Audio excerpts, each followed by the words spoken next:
al-fawaid, faedah-faedah ilmiah dan juga faedah tarbawiyah, dan juga al-lataif, apa yang kita nak ambil. Mari kita belajar tuan-tuan. Yang pertama, tengok kepada ayat kita ni. Yang pertama, summa awrasnal kitab allazi nastafaina. Kemudian kami warisi kitab itu, kitab Quran itulah kita ambil, atau kitab yang terdahulu kita beriman, Quran kita pegang, kita amal, kepada hamba yang kami milik, kami pilih. Kata ulama tadabbur, fihi fadlullahi azza wa jalla ala hadhil ummah. Limpah kurnia Allah kepada umat Muhammad sallallahu alaihi wasallam ini dengan apa? Haitsu awrasaha hadzal kitabal azim. Allah kurniakan kitab yang agung ini, Quran, kepada kita. Alhamdulillah kata. Kata alhamdulillah. Tapi alhamdulillah pun kalau Quran duduk di dalam almari, tak pernah dibaca, tak pernah dibuka, tak pernah ditafsir, tak pernah tadabbur, jadi apa yang kita dapatnya? Jangan jadi macam budak tidur stesen bas. Orang tanya, kenapa tidur sini? Oh, kau mana tahu? Aku ni anak orang kaya. Anak orang kaya. Dia duduk merempak situ. Sebab mana harta ayah dia, dia pun tak tahu dekat mana. Kita ni anak orang kaya ibaratnya. Quran di tangan kita. Quran dalam handphone kita ada. Quran penuh dalam almari rumah kita. Dikoleksikan dia. Tapi Quran tak masuk dalam dada kita. Kenapa? Quran tidak berlalu di atas lidah kita untuk kita baca. Apa faedah? Ibarat macam anak orang kaya tadilah. Jadi maka di sini ulama kata apa? Anna ajallan an-ni'am, nikmat yang paling utama, yang paling agung, iaitulah nikmat kita dapat mewarisi kitab yang mulia ini, iaitulah Al-Quranul Karim. Kata alhamdulillah. Alhamdulillah pun kena beramal dengan kitab ni, jangan alhamdulillah saja. Kan? Bacanya tidak, fahamnya pun tidak. Kita kata alhamdulillah. Saya kadang-kadang tuan-tuan dan pelajar-pelajar, bila orang mari solat di masjid saya ni, alhamdulillah setakat musim cuti ni, PKP dah buka rentah ni, ramai yang mari solat. Lepas solat dia mari jumpa kita. Abu Anas, ya, saya dah ikut kelas tafsir semenjak PKP. Bila kita tanya dia, apa perasaan Pak Cik, Tuan Haji, Tuan, kepada kelas kita ni, dia kata, alhamdulillah, saya rasa saya dekat dengan Quran. Tuan-tuan, ucapan ini saya rasa sebab apa? Usaha kerdil ini Allah Ta'ala bagi kepada kita manfaat yang besar. Kalaulah inilah jalan tuan-tuan dan puan-puan boleh memahami kitab Allah, dan seluruhnya kita beramal dengan kitab yang besar ini. Kitab yang Allah Ta'ala awrasnal kitab, yang Allah pusakakan kepada kita. Alhamdulillah. Sebab tu dia kata pusaka. Pusaka ni kita terima tanpa apa? Tanpa usaha. Tiba-tiba ayah mati boleh duit. Jadi kita Al-Quran ni kita ada di tangan kita. Tapi Allah nak buka pusaka ni, dicuik hati kita nak belajar Quran, tak apa dia boleh buat. Kalau setakat orang mari kempen, kau nak ajar aku pandai lama padamu. Tapi bila Allah buka hati kita untuk tadabbur Quran, Masya Allah, tabarakallah. Ketika itulah terbukanya hati kita, Allah Ta'ala wariskan Quran itu untuk kita tadabbur dan kita amalkan. Kita beriman sudah lama. Ni, tahap yang kedua ni naik. Level yang kedua ni besar tuan-tuan. Baik. Yang kedua, summa awrasnal kitab allazi nastafaina. Ayat yang sama lagi sampai kepada ayat yang kita baca ini. Ulama tadabbur kata bisyaratun kabiratun li hadhil ummah.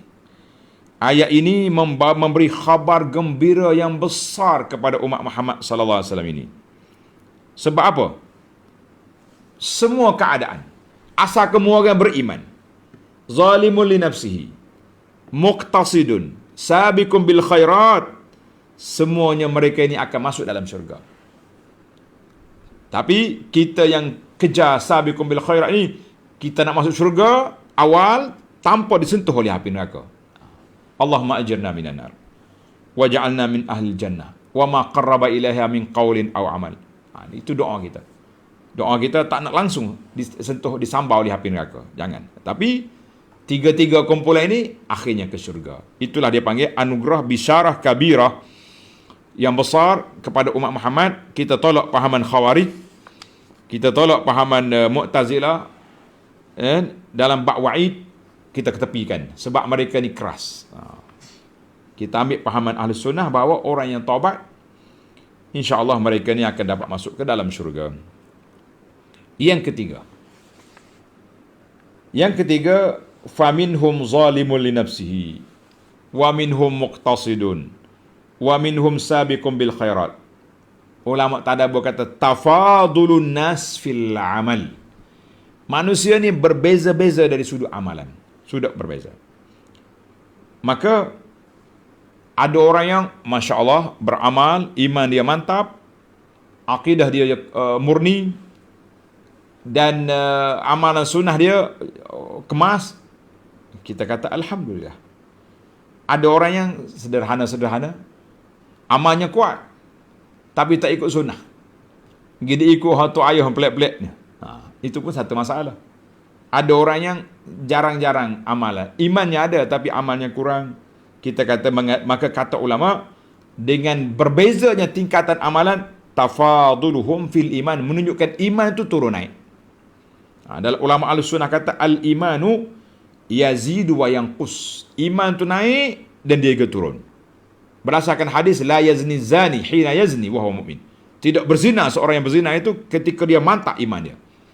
Tak mencuri seorang pencuri kalau iman dia mantap. Iman dia lemah, goyah, dia pergi mencuri. Na'udzubillah.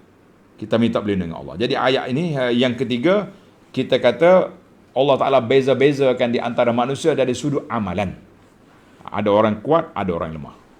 Jadi kita kena kuatkan amal kita tu, kena kuatkan, tingkatkan kita punya kepahaman dan amalan biar kita duduk di level yang atas. Jangan turun. Paling turun pun duduk tengah. Jangan turun ke bawah. Zalimun nafsi. Jangan sekali-kali. Yang keempat. Tengok. Yang keempat Allah kata apa? Biiznillah. Wa minhum sabiqum bil khairati biiznillah. Ada orang yang laju mengejar kebajikan dengan izin Allah Azza wa Jalla. Kenapa Tuhan sebut di sini biiznillah?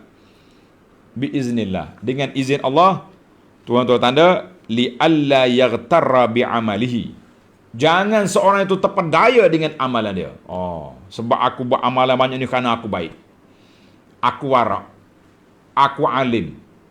Aku macam-macam aku. Jangan. Kita jadi baik ni biiznillah, dengan Allah, dengan keizinan Allah, mana Allah pilih kita. Baru kita jadi tawaduk. Bila kita banyak zikir, kita banyak ibadah, kita banyak sedekah, kita kata alhamdulillah, Allah buka hati aku untuk ambil lorong yang baik ni. Jangan kata sebab aku warak, sebab aku mengaji dengan tok syekh tu tok syekh ni, sanak tu sanak ni lah yang aku jadi hebat ni. La ya akhi. Jangan sekali-kali. Jangan sekali-kali.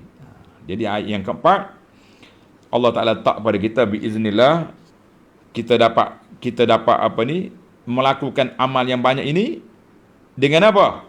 Dengan izin Allah, maknanya dengan taufik daripada Allah Azza wa Jalla, bukan semata-mata kerana kita apa? Kerana kita bijak, kerana kita pandai, kerana kita baik, tak usah. Janganlah. Jadi tak boleh. Semua benda kita sandar kepada Allah Azza wa Jalla. Yang kelima, tengok di akhir ayat, zalika huwal fadlul kabir. Zalika huwal fadlul kabir. Yang demikian itu yang limpah kurnia yang besar dari Allah Azza wa Jalla.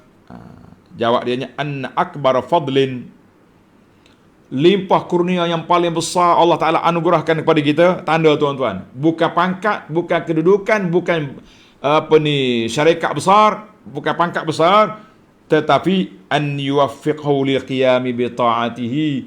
Taufik yang paling besar Allah Ta'ala beri. Allah Ta'ala anugerahkan kepada kita iman, taufik untuk beramal. Warisa hadzal kitab ilman wa amalan wa da'watan. Allah Ta'ala berikan pada kita Quran, kita belajar, kita mengajar, kita sebarkan, dan kita amal. Itulah yang paling besar.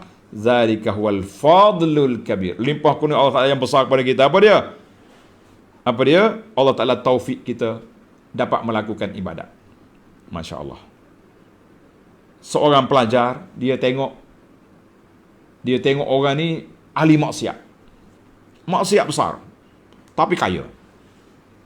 Anak murid dia kata, nak Tuan Syekh, saya nak faham apa dia Tengok kenapa orang yang baik-baik kena musibah, tapi orang yang ahli maksiat tak ada musibah dia. Segar mega kata orang. Gemuk gedeboh. Ibarat kata begitu. Tuan Syekh dia kata apa? Ya bunayya, wahai anakku. Manakah musibah yang lebih besar daripada seorang manusia terhalang daripada sujud kepada Allah Azza wa Jalla? Mana musibah? Kita nampak musibah ni musibah bencana-bencananya. Bencana itu musibah lah, kita tak nafikan. Tapi musibah besar bagi orang beriman apabila terhalangnya kita daripada sembah Allah, beribadat kepada Allah Azza wa Jalla. Itu musibah. Kalau kita baca dalam kitab ulama salafus salih, bila mereka terlepas, bukan terlepas solat, terlepas takbiratul ihram, bagi dia satu musibah. Kita bukan cakap terlepas takbiratul ihram, terlepas solat pun astagfirullah. Gitu ya. Baik. Berapa kita? 5. Kita pergi yang ke-6. Yang ke-6, Allah sebut Jannatu Adnin. Syurga yang kekal. Syurga yang kekal. Kata dia ulama, Jannatu Adnin itu wasfun li jumlatin al-jinan. Sifat bagi syurga. Sifat bagi syurga, bukan nama syurga. Oh ya Allah, anugerahkan kepada aku syurga Jannatu Adnin. Tak. Nama syurga di antaranya Al-Firdaus. Tapi kalau kata Jannatu Adnin, dia panggil sifat syurga. Syurga kekal. Syurga kekal. Syurga yang kekal. Inilah pegangan Ahlus Sunnah, tanda tuan-tuan. Pegangan Ahlus Sunnah bahawa la yukhalladu finnar ahadun min ahli tauhid. Orang ahli tauhid tidak kekal dalam neraka. Maknanya dia kena celup dalam neraka, kena bakar dulu, kemudian dia akan keluar balik selepas daripada itu. Kitanya awal-awal lagi kita minta dengan Allah, tak mau sentuh neraka, walaupun sedikit, tak mau kita. Kalau tak mau buat perkara tak maulah. Cari langkah-langkah keselamatan. Kata orang, sedia payung belum hujan, sedia pelampung sebelum banjir contohnya. Kita pun sedia iman dan amal sebelum mati. Mudah-mudahan kita tak ada sentuh oleh api neraka. Amin ya rabbal alamin. Yang ke-7, yuhallawna fiha min asawira min zahabin. Allah kata, aku pakaikan mereka gelang daripada emas. Tadi saya tanya soalan, tuan-tuan dan puan-puan, kenapa banyak sekali zukiral asawir? Allah Ta'ala sebut di antara perhiasan-perhiasan dalam Quran ini banyak sekali disebut al-huli, perhiasan. Wahullu dalam suratul Insan ayat 21, wahullu asawira min fiddah. Kami pakaikan juga mereka gelang-gelang daripada perak, daripada emas, min zahabin, dalam ayat ni pada emas. Daripada perak, mana comel ke? Yang ni kuning, yang ni putih. Barulah ada warna-warni. Kenapa? Soalan sayanya, kenapa Allah sebut di antara perhiasan tu gelang? Lish, Arab kata ulama tadabbur, yadullu ala kaunil mutahalli ghaira mubtazalin fil ashghal. Menunjukkan orang yang boleh pakai gelang banyak-banyak ni menunjukkan dia sudah tidak buat kerja lagi. Tak buat kerja. Sebab itulah wanita muslimat kita ni waktu nak masuk dapur dia tak pakai lagi gelang comel-comel dia ni. Dia buat kerak ikan, buat belah ayam apa benda, seludah dia masak siap, dah sidang dah tu, barulah makcik-makcik ni, makcik hajah ni masuk dalam bilik, pakai baju comel, gelang ada sekap beli ni, habis sudah dah masak. Kalau dia masak, kalau tidak bibit masak, catering masak, adik ulama kata ya dulu menunjukkan bahawa ahli syurga tu tak buat kerja. Lianna kasratal amal bil yadi, banyak buat kerja dengan tangan, orang tak pakai gelang. Masya Allah, jauh dia orang pergi ni, fikir jauh-jauh ni. Ini diambil daripada tafsir Syarbini dan juga tafsir Ar-Razi. Maknanya ulama tadabbur ni tuan-tuan, dia pergi jauh, kita tak mikir. Kita dah ingat perhiasan ahli syurga, perhiasan. Rupanya tidak. Pakai gelang ni sebab dia tak ada kerja dah. Kerja dia nya relax-relax ya. Comel-comel, lawa-lawa ya. Allahu Akbar. Allahumma ja'alna min ahlil jannah. Minta masuk dalam syurga. Tak usah minta nak pakai gelang ke pakai etc. Itu sudah jadi pakaian dia. kita kata tak cerdik lah duk minta benda yang sudah ada. Nah, macam kita nak pergi hotel. Saya booking hotel awak ni. Hotel bilik apa dia panggil? Bilik yang kelas lah, paling kelas. Tapi saya nak awak sediakan kain tuala, sediakan bantal, sediakan cadar. Ini pergi homestay macam ni. Pergi jadi ibarat macam tu. Ini maksud, ya Allah beri aku syurga, dalam tu aku nak pakai sutera, nak minum madu, nak. Ulama kata ini minta yang tidak sepatutnya. Kita minta nak masuk syurga. Al-firdausil a'la minal jannah. Dalam tu sudah ada belaka. Masya Allah. Para ulama kita ni dalam dia punya perbahasan dalam bab tadabbur ni tuan-tuan. Yang ke-9, yang ke-8 dulu. Yang ke-8 Allah kata apa? Inna rabbana laghafurun syakur. Allah Ta'ala ni sifat dia pemaaf, pengampun dan terima kasih kepada hamba dia. Maknanya kita masuk dalam syurga ni, ahli syurga pun berdoa, alhamdulillahillazi azhaba 'annal hazana inna rabbana. Itu dia panggil ta'lil. Segala puji bagi Allah yang telah menghilangkan segala duka cita kami. Sebab sifat Allah Ta'ala itu ghafur, maha pengampun. Walaupun kita berdosa, kita zalimun li nafsihi, kita muqtasid, tapi layak juga ke syurga di akhirnya. Alhamdulillah. Syakur, Allah Ta'ala itu terima kasih kepada kita kerana dengan kata taat, maka diberinya dar karamah, negeri yang paling indah, iaitulah syurga. Masya Allah. Yang ke-9, azhaba 'anal hazana. Allah Ta'ala hilangkan kepada kita duka cita. Kata di para ulama, ayat ni sebalik. Bila tak ada duka cita, maknanya sifat ahli syurga kamalul farhi was surur, sempurna kegembiraan, happy, tak ada duka cita langsung. Tak ada duka cita. Tak bolehkah kita duk mikir-mikir stres dari syurga? Tak ada. Nak mikir apa laginya? Allahu Akbar. Ada juga manusia pelik. Tak. Tak. Kalau masuk dalam syurga esok, adakah sakit gigi? Jangan duk cari kat benda pelik-pelik ni. Jangan jadi macam budak tak pernah tanya soalan dalam kelas kan. Ingat ada cerita. Lewat dah masa. Tidak kita cerita budak tak pernah tanya soalan dalam kelas. Satu hari dia tanya. Dia tanya pelik lalulah benda ni. Kita jangan buat benda pelik. Baiklah, yang ke-10, yang terakhir, para pelajar sekalian, Allah Ta'ala sebut sifat ahli syurga, mereka berdoa. Dia kata apa? Allazi ahallana daral muqamah min fadli la yamassuna fiha nasabun wala yamassuna fiha lughub. Negeri yang kekal, tempat tinggal yang kekal, tak ada sukacita, tak penat, tak letih. Jadi dikata itulah sifat syurga. Darul Muqamah, makna Darul Muqamah ni min asma'il jannah. Kata ulama tafsir, dia kata salah satu daripada nama syurga Darul Muqamah, maknanya ataupun sifat dia tu syurga tempat tinggal yang selama-lamanya. Yang ta'bidul jannah, makna ini menunjukkan syurga itu kekal. La tuqayyadu bi zaman, tak ada tempoh. Inilah mazhab kita. Kita mengatakan bahawa syurga itu negeri yang kekal, negeri yang tidak ada tempoh, negeri yang tidak ada limit. Masuk ya, tak keluar. Allahumma ja'alna min ahli jannah. Ya Allah, jadikan kami ini ahli syurga.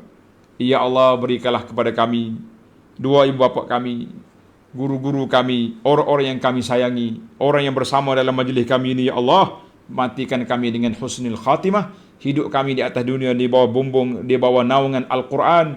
Mati kami dengan husnul khatimah, dan layakkan kami untuk sampai ke syurgamu, serta kumpulkan kami dan keluarga kami, orang-orang yang kami sayangi dalam syurga. Ya Rabbal Alamin, Ya Arhamar Rahimin. Dan kita juga berdoa pada hari ini supaya Bismillahirrahmanirrahim, Alhamdulillah wassalatu wassalam ala Rasulillah Nabiyina Muhammad wa ala alihi washabihi ajma'in. Ya Allah, dengan nama-nama-Mu yang maha indah, dengan sifat yang maha tinggi, Ya Allah, Engkau hentikanlah hujan di tempat berlakunya banjir. Ya Allah, surutkanlah air itu daripada takungannya, hantarlah ke laut dan tempat-tempat yang selamat. Ya Allah, selamatkan saudara kami yang terperangkap dalam banjir, di mana saja yang berada di negeri kami ini dan juga di luar kawasan kita ini. Yang penting, saudara-saudara kami yang sedang dalam keadaan ini, Ya Allah, selamatkan mereka, hentikanlah hujan di tempat mereka, dan turutkanlah air, Ya Arhamar Rahimin, Ya Rabbal Alamin, serta berikanlah keampunan, berikanlah ketenangan kepada saudara-saudara kita yang telah ditimpa musibah, supaya mereka berihtisab mengharapkan pahala dan Engkau lepaskan mereka daripada kesusahan mereka ya arhamar rahimin. Allahumma hawalaina wala alaina, Allahumma hawalaina wala alaina ya arhamar rahimin. Wa rabbana atina fid dunya hasanah wa fil akhirati hasanah wa qina azabannar. Wa sallallahu ala nabiyyina Muhammad wa ala alihi wa sahbihi ajma'in walhamdulillahi rabbil alamin. Wassalamualaikum warahmatullahi wabarakatuh.